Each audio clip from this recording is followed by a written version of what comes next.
Well, good evening, everyone. My name is Chuck Johnson. I am the president of Summit Comedy, and you are watching The Check Drop.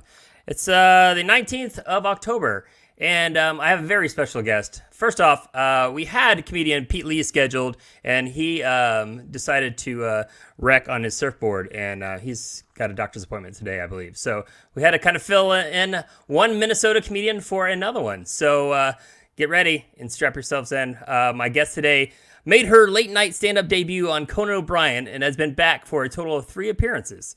She's been a guest on the hit TV shows At Midnight, MTV's Girl Code, and Adam Ruins Everything, and featured on TBS, Oxygen, True TV, Fox, and more. She created and wrote and starred in the Comedy Central digital series Badass Bitches of History, showcasing badass babes through time. She's also been in numerous films, including 50 Shades of Black with Marlon Wayans, and went on to star opposite Billy Bob Thornton in Bad Santa 2. Please welcome to the Check Drop, Miss Jenny Zigrino. Hello. Hello, Jenny. Hi. How are you? I was expecting like a fake applause, but that's fine. I don't have I like don't know why I thought that was gonna happen. I don't have like a laugh track or anything. Yay! So it's just me and you, girl. Cool. and people that decide to ring in and talk to us. So Do people ring in with questions and stuff?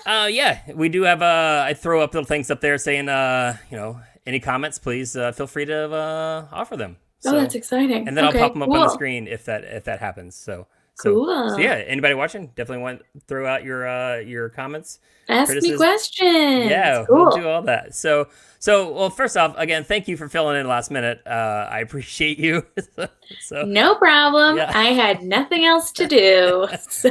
you were on my list to get in here anyways. So No, it's fine. because you're I'm a badass offended. bitch. A badass bitch. I am a badass bitch.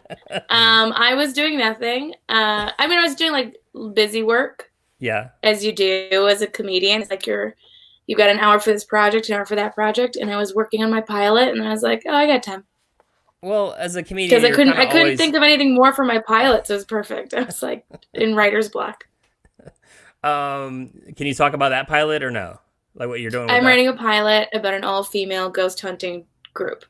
Okay, well, that's awesome. It, because I don't want anyone taking my idea. Okay. I know a comedian. You may know her, Karen Rontowski, who does. She's really into that as well. She is. Are you friends?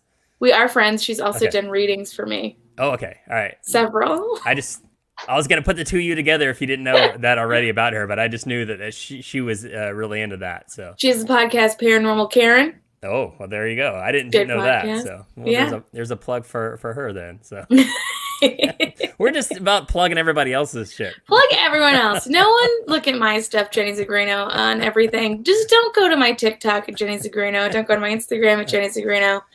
Don't go to my Twitter at Jenny Zigrino. Just go to everyone else's. Okay. I was gonna say, don't go to your TikTok. What's on there? Do go to my TikTok. Do you dance? Do you dance on the TikTok? No. I was doing during quarantine when we started. I was like really pumping up the comedy videos, and then I ran out of stuff. Gotcha. I ran out of video. You didn't get a question, but you got your first comment. Mike Paramore. Oh yeah. Jenny and I performed in a cafeteria together. LOL. Was that in Minnesota?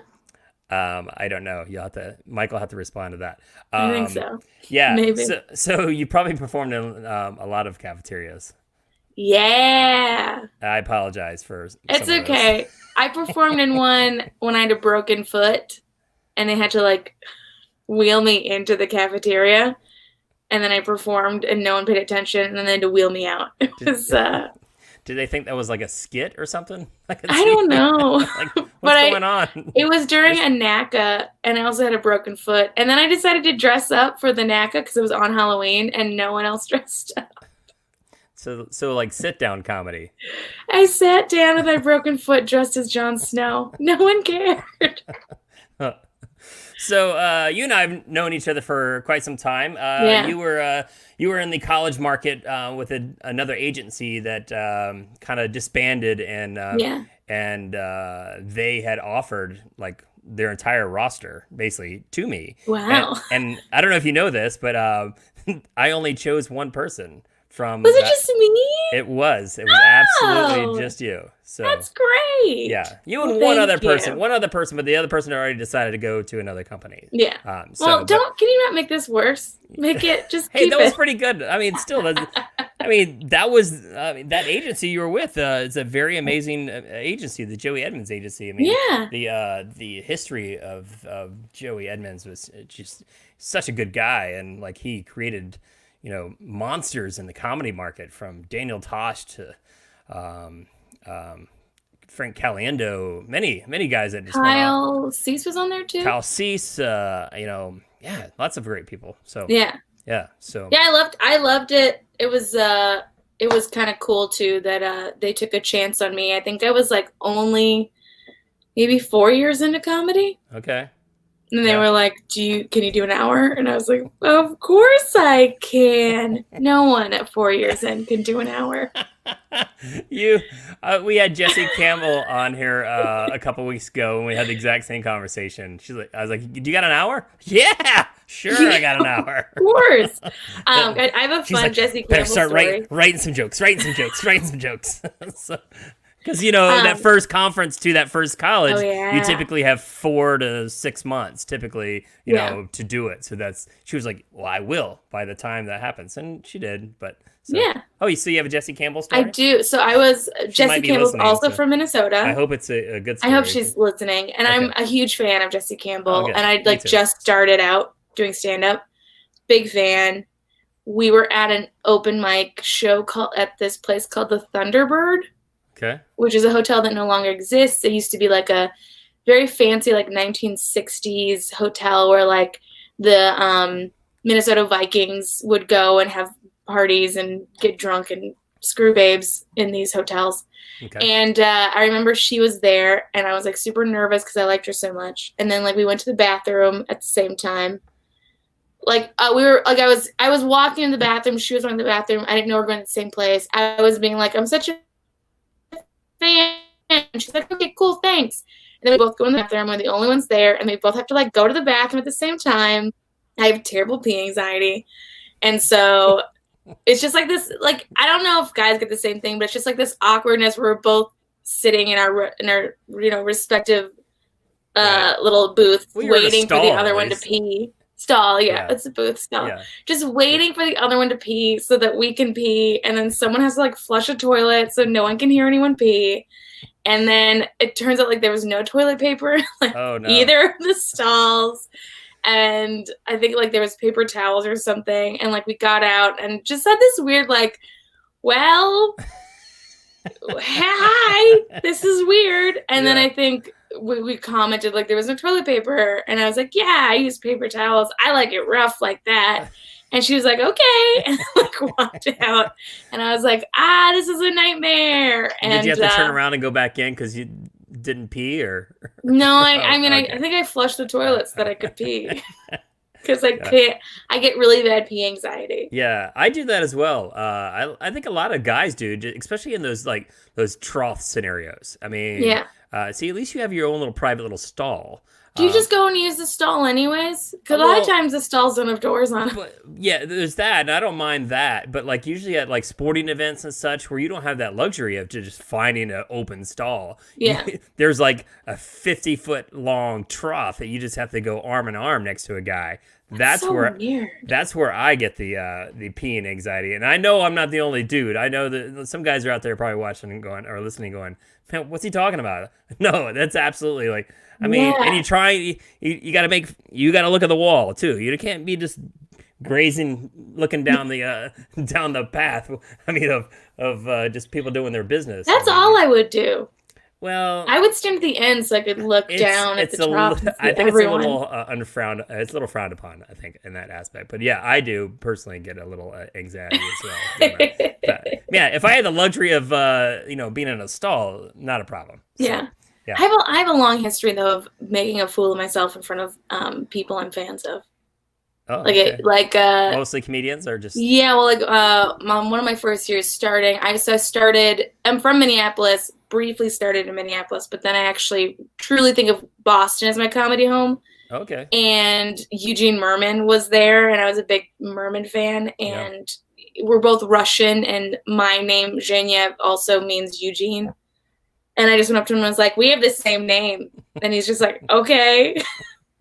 And I was like, I'm Russian. And he's like, yeah, cool. And then just like, again, turned away and started talking to the head of the comedy studio, Rick Jenkins. And just, I was just like kind of, did the Homer Simpson going into the bushes. Yeah. Just backing it. Just backing it up. I mean, I've opened for... Did you tell him you were a comedian as well? When you're a year in, you're like, I'm a comic. You're not. But I think I tried to tell him I was a comic. I think there was... I opened for Neil Brennan, like maybe 3 years in. Okay. And I think I said some dumb shit to him, and he was like, okay, sure. And then I remember Todd Barry, I opened for him when he was in Boston. And he wanted to go, like, pick up chicks at a bar. So I was like, I'll drive you. And so I just hung out with him while he, like, talked to girls at a bar. And just stood in the back and was, like, just waiting for him to be done. You're like, I am a comedian now. I'm just sitting around just watching other comedians try to pick up ladies. I'm Todd Barry's wing woman. How cool is this? And then Well, I didn't know that about you. So, all right. So let's back it up. So you started in Minnesota, but you said just briefly. Like how long? I was like 15 or 16. Okay. Oh wow, you started really young. Yeah. All right. And then I stopped because it was too scary. What prompted that? Like what? When you're 15 years old, was it just then, or was it earlier that you decided, hey, I'm gonna be a comedian? Like what was your path? I think that I always wanted to do comedy and always wanted to make people laugh. Since I was very young, I remember being like 5 and watching Comedy Central when it kind of first came out in cable, and watching like the stand-up specials they would have, and just liking it and not understanding why, but liking it. And then you're probably not supposed to be laughing at some of those things, and your parents probably... definitely. Yeah. I just remember very vividly the Paula Poundstone special where she's Death by Cinnamon. Okay. Do you know that bit? I don't, but I know the whole cinnamon challenge. Is that something to do with that? No, this was like, this is like in the 1980s. Yeah. They showed her special, comedian. And she's like, this is how, like she sneezed and hit her head, and she's like, this is how I'm going to die, is by cinnamon. And, which is very funny. It's still funny today. Yeah.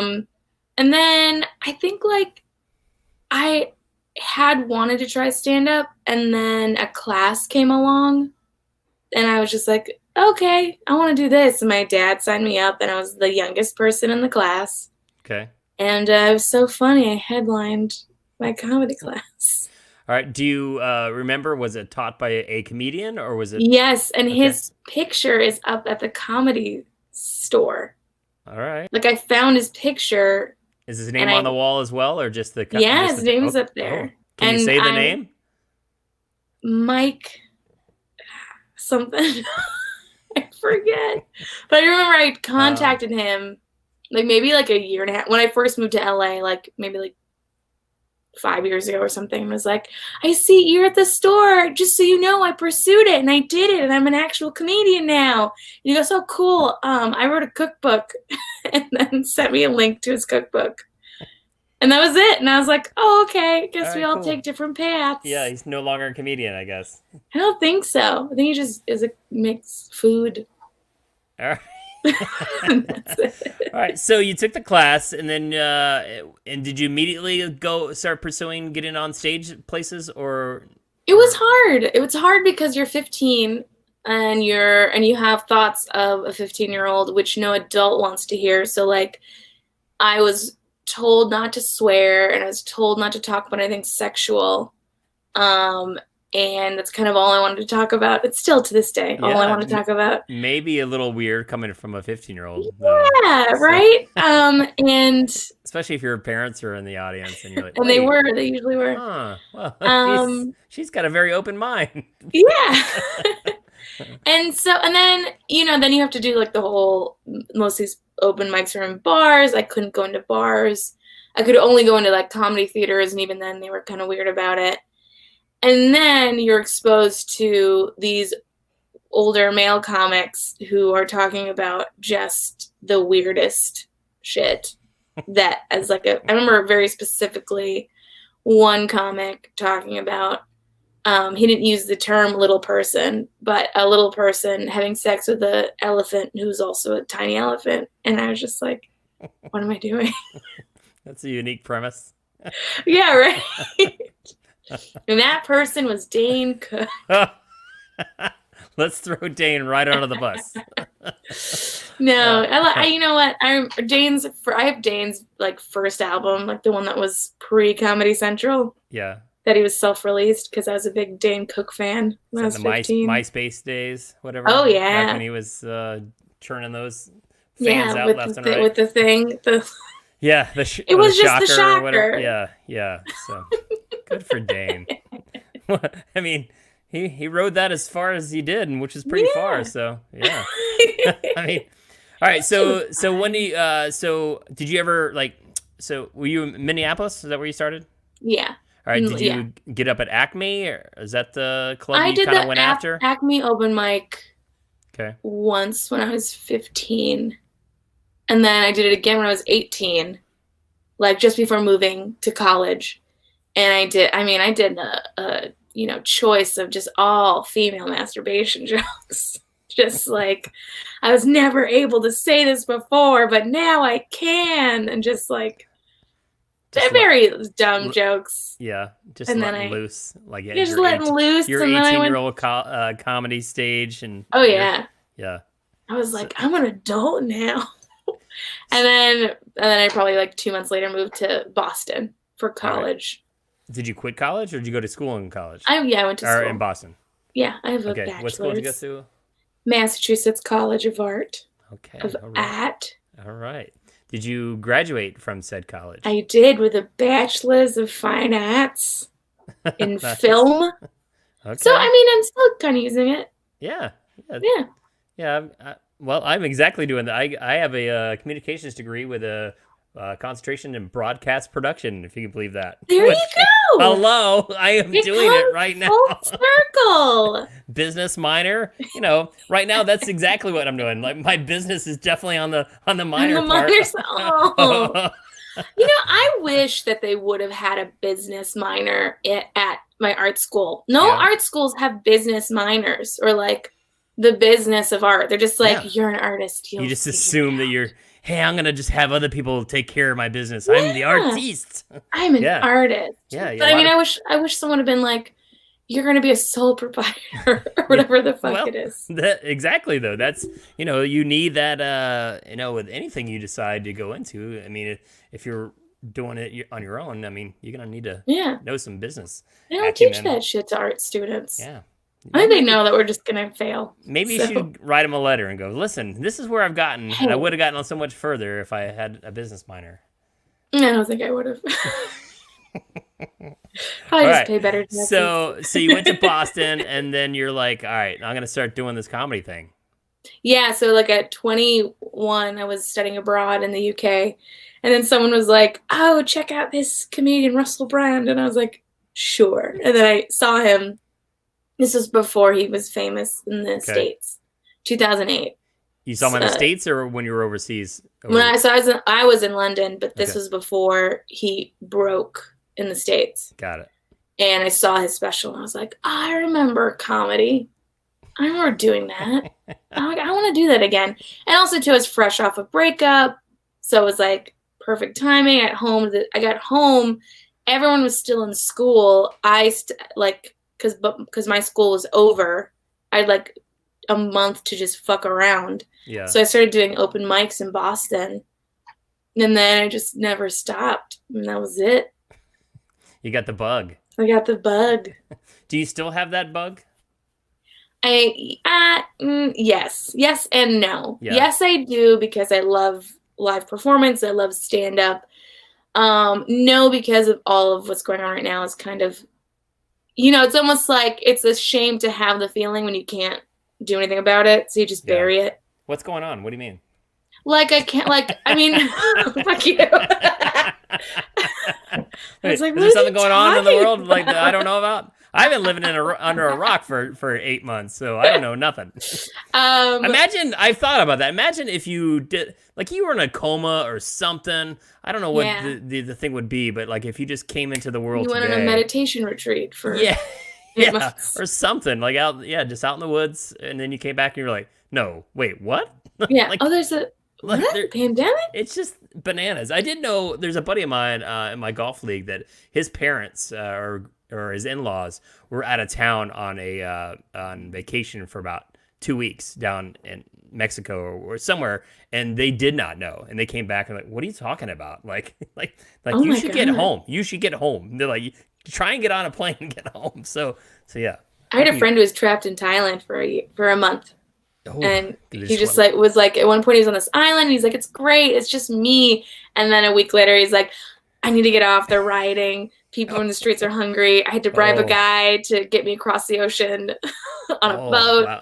And then he's in Bangkok and he's like, it's fine, don't worry about it. And then a week later he's like, oh my God, I'm stuck in my hotel, there's riots, it's terrible. Like it was such an experience. Just one shit show after another, it sounds like. I mean, I guess you do take that for granted, like being in, granted, I mean, we're still in a pandemic, but being in America in your home country, and that you can actually, you can move about a bit, but that would be quite awkward if you were I would have been fine being stuck in Canada, I'll be honest. Yeah. Well, you travel a lot. You like to go overseas. I do. I know your schedule quite a bit because I book you all the time, and you're like, wait, I can't go from April 1st to the 27th. Because she's doing a tour of pubs in Germany or wherever.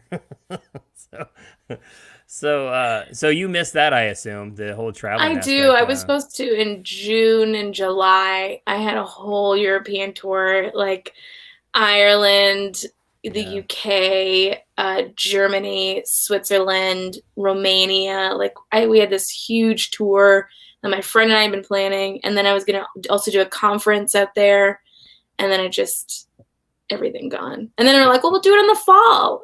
Just keep pushing it down the line. What conference? Like a comedy conference? It was going to be like a some kind of tech conference where I would just be hosting it.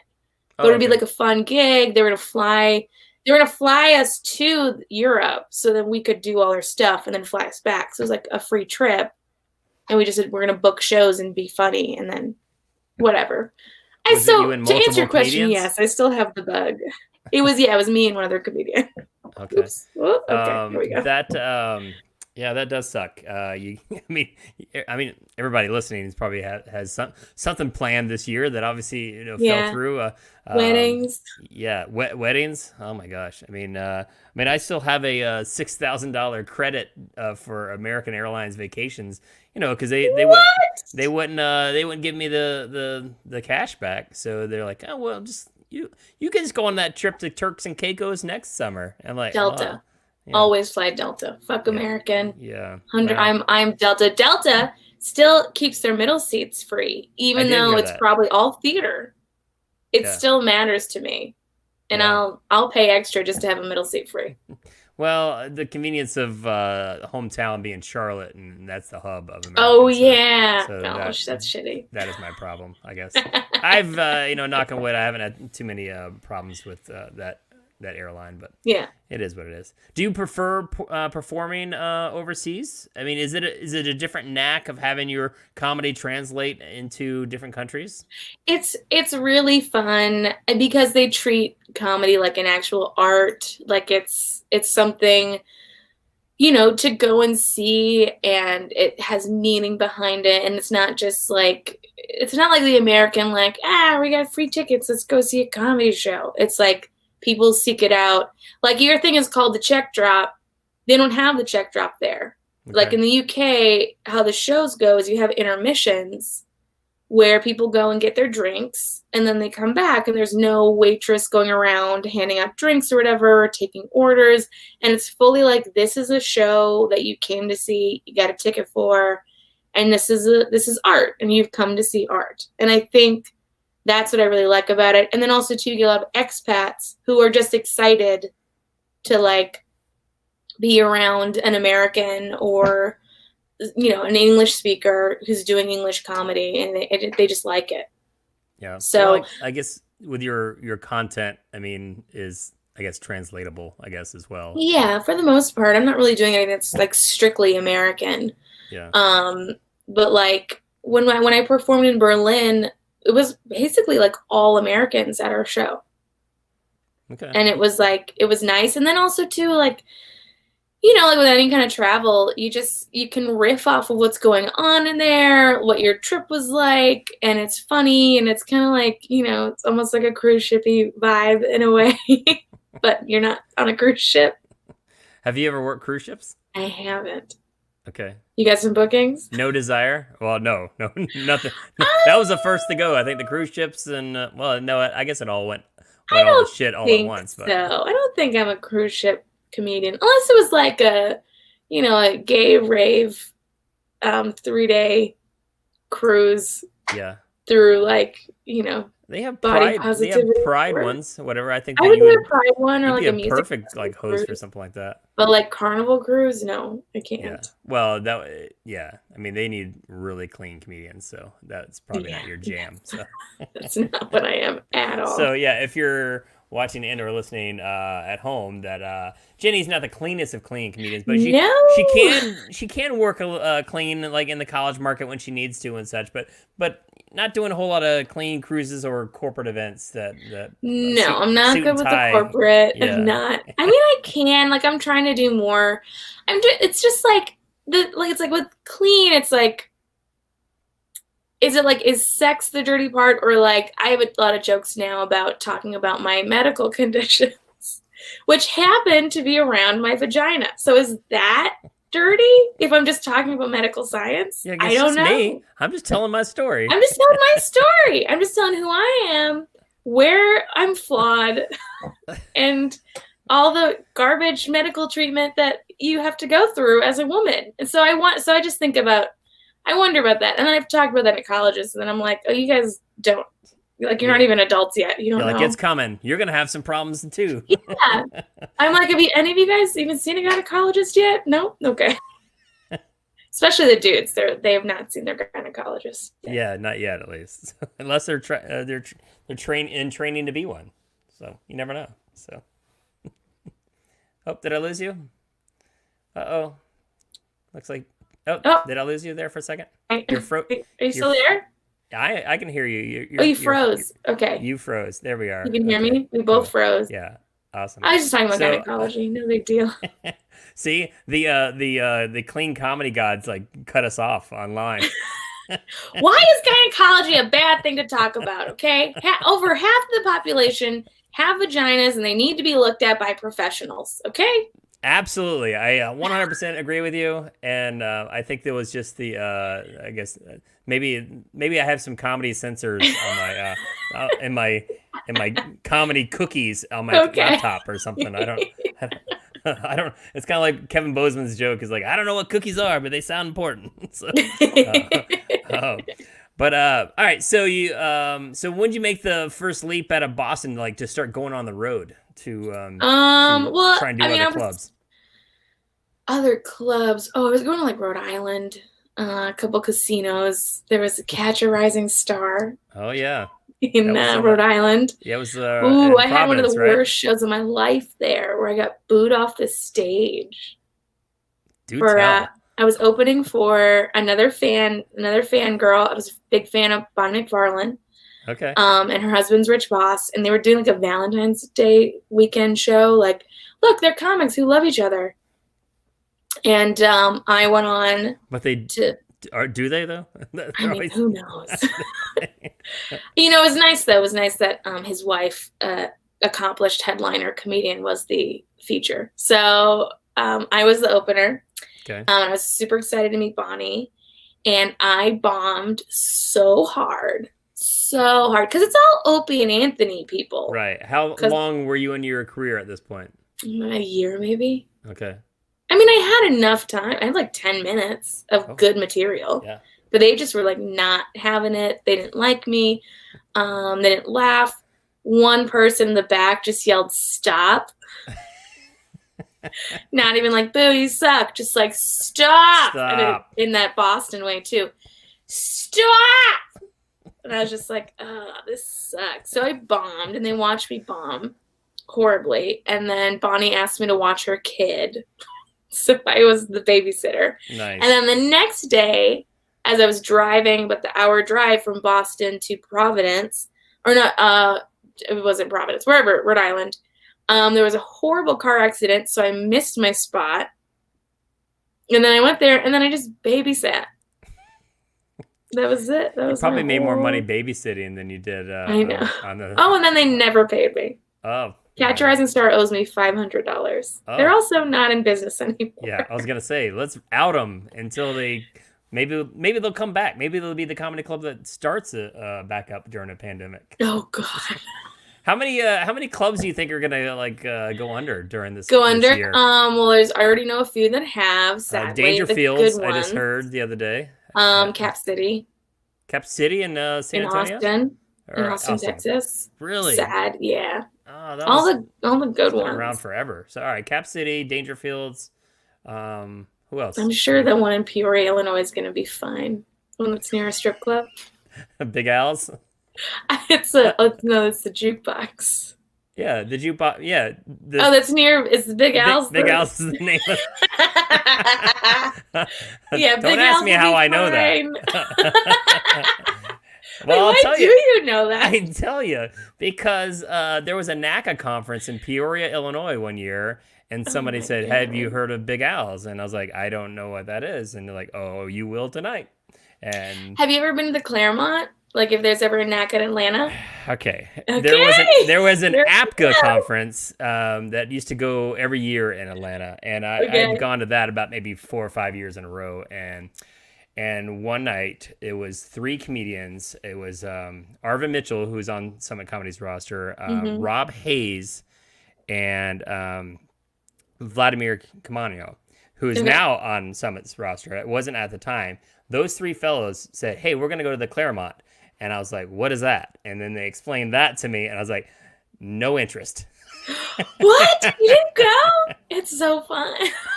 So, do you want to explain what the Claremont is? The Claremont is a strip club for women, older women, who are like 50 and over. 50 is pretty young, I think. Okay. We'll say 60. A little 55. Let's do a 55. Because I saw one lady that was there that was, she was 55, but her tits were 20. So, they were fresh.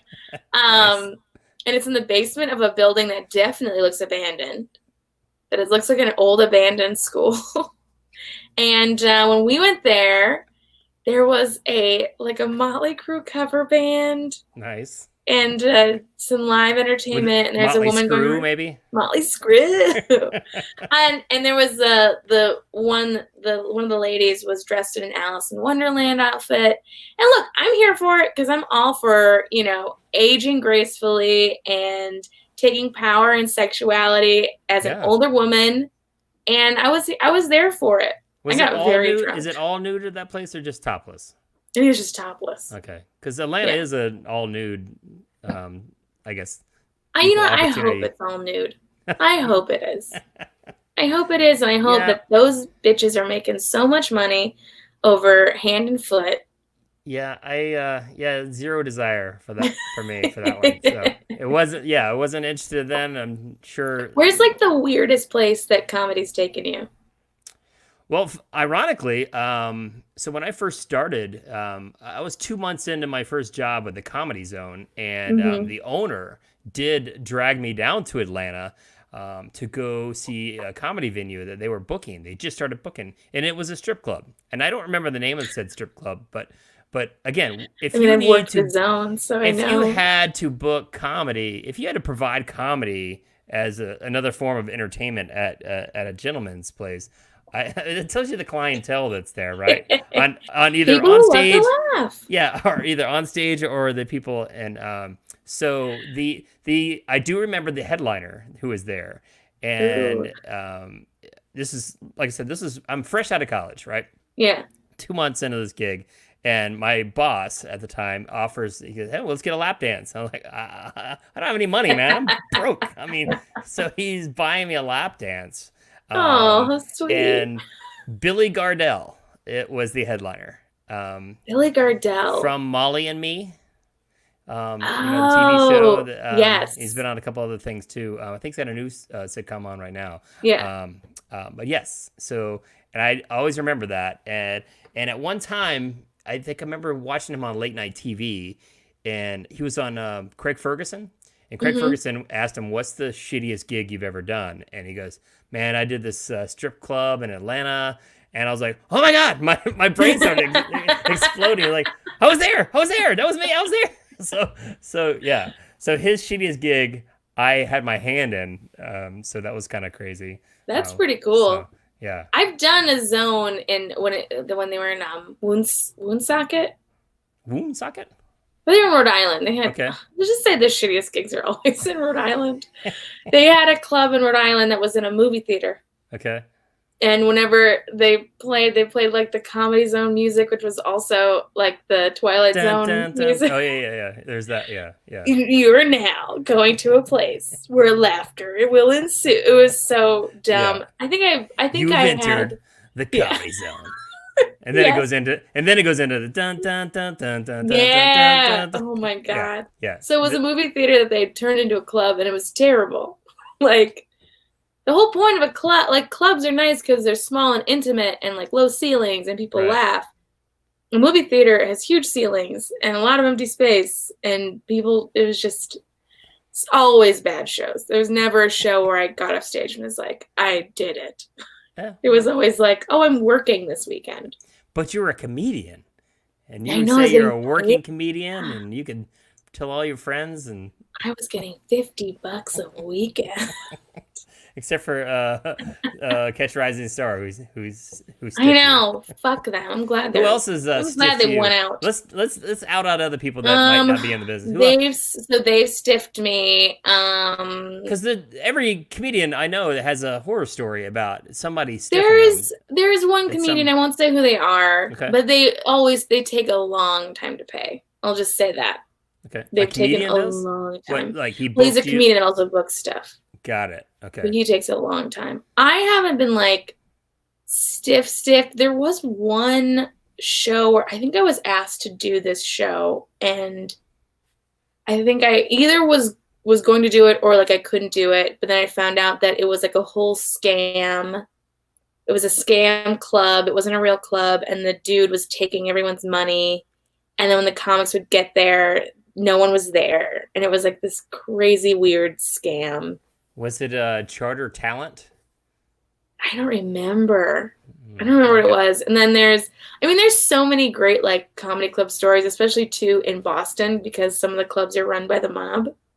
Ooh. So there's always like, I did this one club that will go nameless, but I remember it was my first time there, and one of the comics was like giving me the lay of the land, like that's so and so, they've been here for 30 years, that's whatever. Then there was like just a guy sitting in the corner, and he goes, "That's like Joey Two Bones. He works for the mob." Joey Two Bones. I don't know. And it was just like this pot-bellied dude just like sitting there in like a polo shirt, not caring. And they're just like, yeah, he runs this place because, the Boston. Oh, oops. I just gave it away. I'll stop talking. It's documented now, folks. Uh-oh. But yeah, like there's a lot of seediness in comedy, which is also very funny to me because I'm like, why comedy? Why'd you choose to have your seediness in this place where it's just a bunch of fuck ups? Right. Well, I mean, maybe because they can get away with the cash flow business, and launder money that way or something. Well, you seem to know a lot about this, Chuck. I watch a lot of TV. I've been watching Ozark a lot, so I'm learning all about. I feel like that could be my next gig. You could launder money through a comedy on the side. So yeah, Summit laundering. Yeah. There's a summit for everything, so why not? So all right, let's pivot a bit. So do you think I don't want to say a rarity, but there, as far as there's not as many female comedians as there are male comedians. Did you feel that? Did you know that going in, like, hey, that this is a male-dominated sport per se, or occupation that you might have extra hurdles than say your every common male comedian? Yeah, I think I knew I was going into a male dominated field. I didn't think that some of the hurdles were things that I have to go through. I'm pretty lucky because I've seen other females go through a lot worse than I've had to go through. Yeah. And I think it's a mix of maybe the place I came up in was like I came up at a time when that shitty behavior was kind of on the way out. Right. I feel like if I'd come up in the 90s with like Janine Garofalo era, it would have been shitty, but I think that by the time, you know, like a lot of my male comedian friends are like really decent people, and there were really decent people in my scene, but I could imagine that like there are a lot of the older guard male comics are not super nice. Like there's a couple female comedians right now who are going through some real trash male comics. Right. Well, I'm just thinking like maybe you just surrounded yourself with good people then, because I think you know, the stories that are coming out are still coming out even now. Like I mean you can Google like you know, all the guys like you know, I don't know some of these guys like Chris D'Elia, but then you know, some of these big names that have kind of throwing their power around like Louis C.K. and such. And again, I don't know him personally, and I've never worked with him, so I'm not even bringing those names up for that. But like I just feel that a lot of female comedians have had extra hurdles of just dealing with some of these shitty people. Yeah. So there was like, I remember in the green room of Catch a Rising Star. You have a lot of fun memories there. No. There was a male comic, an older man who, I was just in the back, like getting a soda, and he's like, so you ever fuck older male comedians? You ever fuck like 50-year-old men? And I was like, I have a boyfriend. Yeah, this is one of the stories I'm referring to. Like, this is like, yeah. And then he's like, oh, you and your boyfriend do weird shit? You guys do like weird shit, right? And I was just like, oh, God. Like together maybe, but like, well, I don't need to. Yeah, not with you.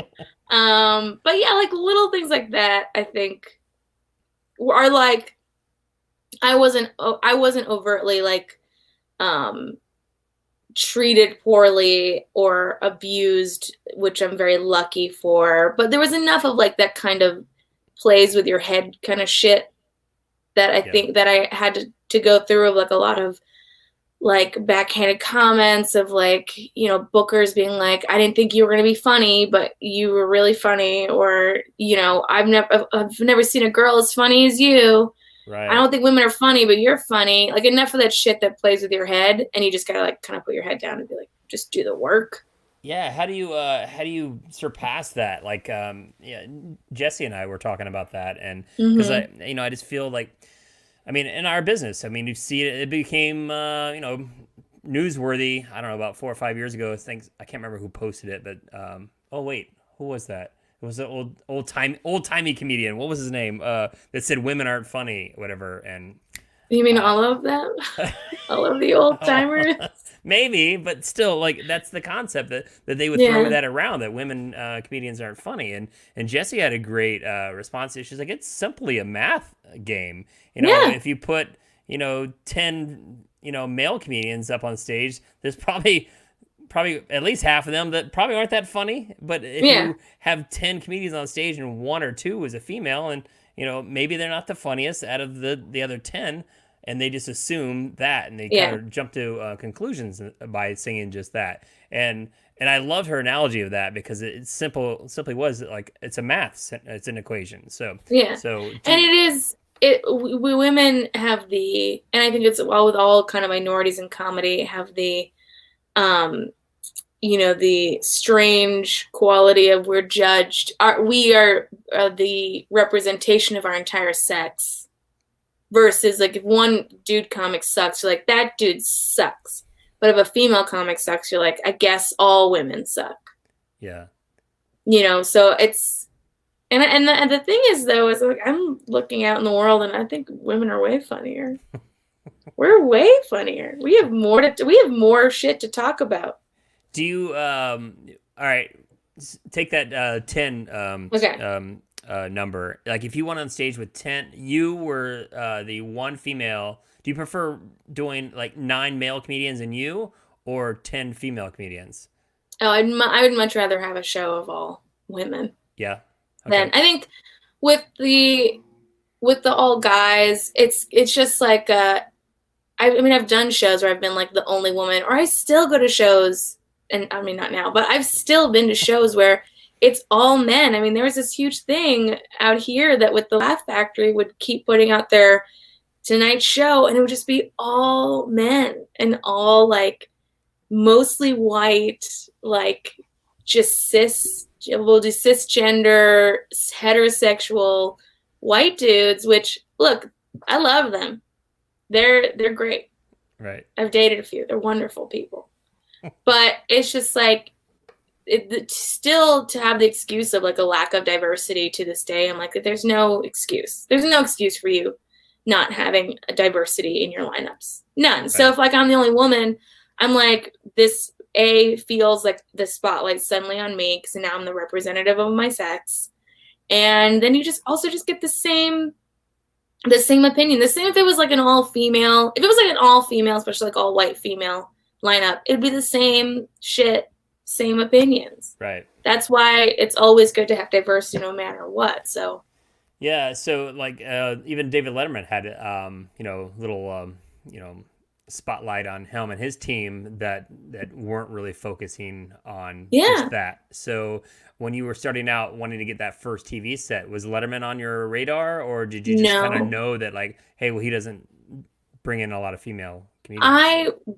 I grew up watching Conan. So when I got Conan, I was way happier than to get something like Letterman, or I think Leno was still on. I mean, I wouldn't have been like poo-poo, but I think I'd always loved Conan. I love his humor, and his comedy always was much more my style.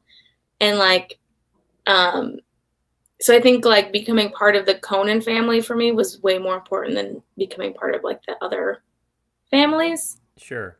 And from an outsider's point of view, just being on this side of the business, I feel that Conan is a much bigger fan of stand-up comedy. He's a fan of it. Than the other. I mean, not saying that the other hosts are not fans of comedy, because I know now Fallon's bringing on a lot more comedians and such, because obviously he has deep roots in that, but as a lot of those guys do. But I just feel like Conan was just a big fan. You could tell that he really enjoyed the comedians that got on there, even if they didn't do all that great. He really pushed them afterwards. Amazing set, great job, and you could tell sometimes you know when a comedian does really well on late night. Yeah. So I think he's a fan of comedy. Like the other ones, I don't necessarily think they're fans of comedy in a way, like the same way you would watch Letterman or Leno, and even like Seth and Colbert is like, they're funny, but it doesn't feel like they're fans of comedy. I feel like Conan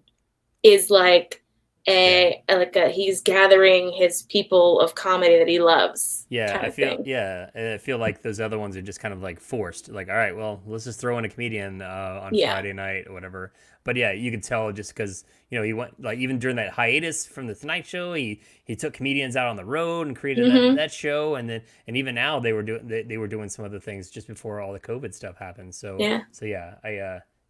So I have behind me. I have the framed. Well, I was gonna segue right into that. So those are your cue cards, correct? This was from the last one I did. I did Valentine's Day.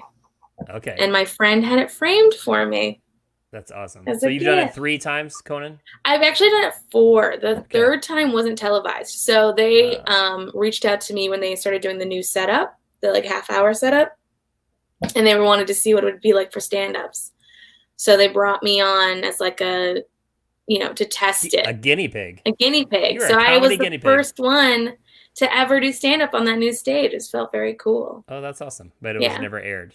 Never aired, and it was actually a really good set. Did they give you a copy of that for your No, own personal use? it was better. It was a better set, I feel like, than the actual set that I did that did air. Both are great. I feel great about both those sets, but the other one was like real fire. And then I could also, because you're in the center, I could see Conan laughing, which made like my little heart just like comedy heart bloom. Oh, comedy heart! It bloomed so hard. There was like another.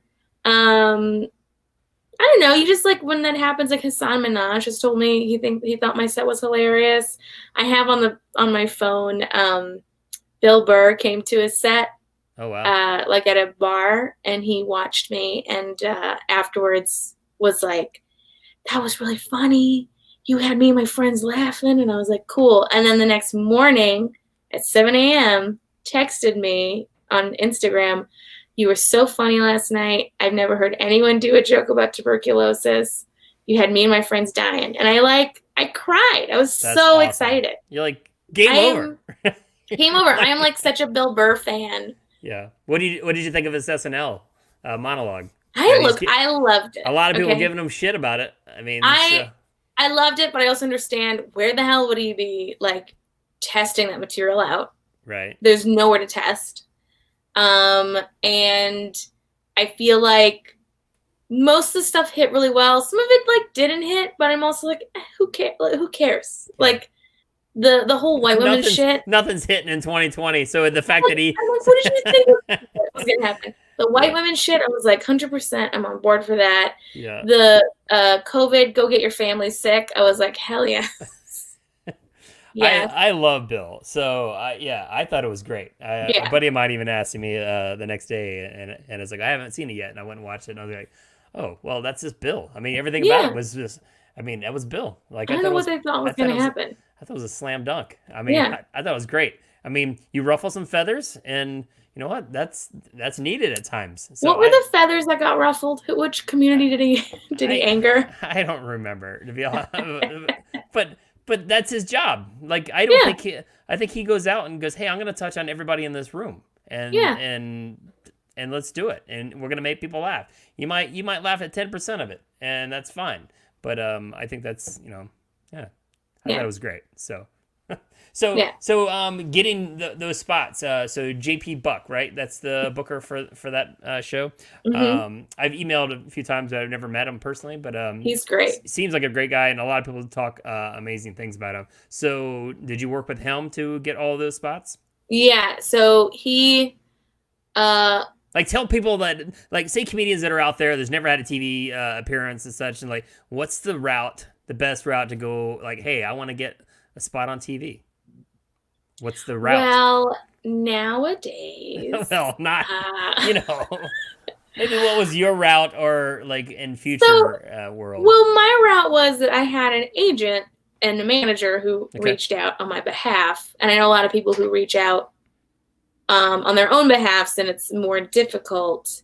But I think like the best thing to do is, we live in this age where like you can just put up so much of your own content and get noticed without any representation and have a fan base, and people will be attracted to that. And I think that honestly, that like right now seems like the best thing, because there's really no other option. You can't showcase for anyone. You can't send them your virtual reel. Yeah, you can't send your reel to anybody. Your Zoom reel. Get out there and just make your own shit. That's it. And I've been like really lazy about that. I 100% know that I've been very lazy about it. But that's the thing, is like anyone who's like getting ahead right now has been because they've been grinding on their own and like making their own stuff. And then I feel like a lot of my peers complain, and I'm like, well, TikTok is fun. Yeah, I mean, especially now more than ever, like you've got time in your hands, right? I mean, this is the creative outlet. Well, I feel like people had time like 4 months ago, and now it's like panic, and everyone's panicking as the benefits are slowly disappearing. Yeah, I get that. Yeah, I mean, I don't know, but it also feels like some of these clubs are opening up too. So, I mean, I've had so many people on this podcast that they're like, yeah, I got dates on the books, and I'm like, okay. So, I mean, it's. What obviously you've gone out on the road for me doing some colleges and such. Are you worried at all traveling out and about or? Well, maybe a little bit from the last one, just a tiny bit. Quarantining in my house. Oh, I'm gonna yeah. go get a test You can tomorrow. tell that story, I guess. You went to a college for me. I switched to school, last week. and then I called the director, and she clearly sounded like she was sick. And she's like, I think I just have a cold. I got tested. I got a test. I don't know the results, but I'm pretty sure it's just a cold. And I'm like, okay. And then she's a doctor now, I guess. And then I find out that like they've had cases, so they have like a floor dedicated to like where all the sick kids go. And I was just like, cool. And Thanks then for the check. Right. And then like the last one I went to, I thought it was so funny. They brought me in. It was like a Friday. They brought me in for the indoor set. And then the improv group opened for me. And then they were like, okay, come check us out tomorrow during the outdoor show. And I was like, wait a minute. You guys have an outdoor show? Why am I doing the indoor show? Yeah. So apparently the improv group, they didn't want to sacrifice those lambs. So they got the outdoor set. And then I got the indoor set, which is fine. Good times. I would like to go to, I wish I did it last year. I did the Norwich College. Yeah. They do like a big outdoor one, and that one's always fun. If Norwich is listening, is that Rhode Island? Come back. No, it's Vermont. It's on the it's I'm the just military book school. You all the time in Rhode Island now, just to piss you off. So it's, you can have flashbacks. Hey, when you mentioned about Conan, about you need representation, usually helps and such. Sorry to backtrack on this, but I know a comedian. I don't want to mention his name, but I know for a fact that he got on Conan. He lied, and when he called or emailed JP and said, "Hey, I've got this client. He's great," and it was himself. And, oh my God. And he got a spot on Conan. Has he been back? I'm not gonna say because maybe somebody can try and like do this math or whatever and go. But but it's hustle. Impressive though. Yeah, hustle is good. I mean, and that person had an amazing set on there. So yeah. So that's. I would say don't lie to people, but also I got an hour. I guess I got an hour. Sure. You know. Hey, doesn't count. I know. I'm just messing with you. Because I can just talk to kids for a half hour. That's what I do mostly now. I like do my bits, and then mostly I just like make fun of them, which is like which comes with the age and having done this for nearly 15 years at this point. Oh my God. All right. Well, that let's start wrapping it up here. But like so that kind of leads me to like, all right, you've been doing this for 15 years. What's next? What is the zenith of your career that hasn't happened yet? You're like, all right, this is what I want. This is my goals. Where do you see yourself, 5-10 years as a comedian? Let me think. I've been in movies, which is cool. Where do you want to be? I would like more acting. Honestly, I would like be doing more acting and more like not just comedy, but also maybe like serious stuff. But my goal is to sell shows and make shows, and then have my own production company where I wield a powerful placement in Hollywood, and you do this. Can make my own stuff. Yeah, I want to be like a Judd Apatow, but like make stuff that's less masturbatory. Some of his stuff I love him, but some of it I'm just like, we get it. Now, have you started doing that, getting more behind the scenes, like behind a camera and doing things like that yet? Or is that just something like your goal to do that down the road? Like with the Badass Bitches, I wrote it and helped produce it, which was fun. And I would like to get more into understanding like how production companies work so that I could have my own in the future. Because, look, this face isn't going to last forever. So I got to think. It's angelic. I know. It's great. Look at all my wigs in the back. That's this side. Look, wigs. You're all prepped. I'm ready. I'm all ready. So, I just would like to eventually have more control and power over my career. So, I guess that's it. And be doing more. I just, it is. I want to hustle because I love the art, not because I need the money. Does that make sense? It absolutely makes sense. Yeah, I want to work as hard as I'm working now because I love it and not because 'Cause you rent's have to. due. Yeah. Yeah. Got it. Well, it all makes sense to me. Yeah, it'll happen. Yeah. Well, Jenny, you're a blast, and you know I love you, and I'm so Aw. glad you're part of Summit Comedy, and you. you know I wish nothing but the best for you in this COVID times, and it Aw. will get back to normal at some It's point. It's gonna be fine. Yeah, it's gonna be fine. We're all fine. It's gonna be great. Yeah. Well, thank you for supporting me Of course, and absolutely. recognizing my talents. Absolutely. I'm just so glad our moons had aligned. So Yeah. So it was great. is there anything you'd like to plug on the way out? Just follow me on everything, Jenny Zigrino. I have a movie coming out at some point. Oh, okay. Yeah, it's called Too Late, and it's with me. Fred Armisen's in it. Okay. A couple other really cool comedians are in it. That title is so 2020. Too late. Too I mean, late. it was shot in 2019 in the summer, so it was supposed to come out this summer. It did not. But it will come out, and it will be great, and that's exciting. The check already cleared on that one? Yeah, the check's cleared and spent. The checks have cleared and been spent. And then just pray that these shows get bought. Yeah. Well, pray to whatever you pray to. Everybody out there, say a prayer for Jenny that her shows get purchased. So yes. So all is right in the world again. Yeah. Awesome. All right. Well, great, Jenny. Thank you very much. And anybody out there watching and or listening that needs a comedian, if you want to book Jenny, you can go to summitcomedy.com or find us on follow us on all the social medias as well. And we'll see everybody on the next week's show. Heck yeah. I'll see you later. Bye. Bye. Bye, everyone.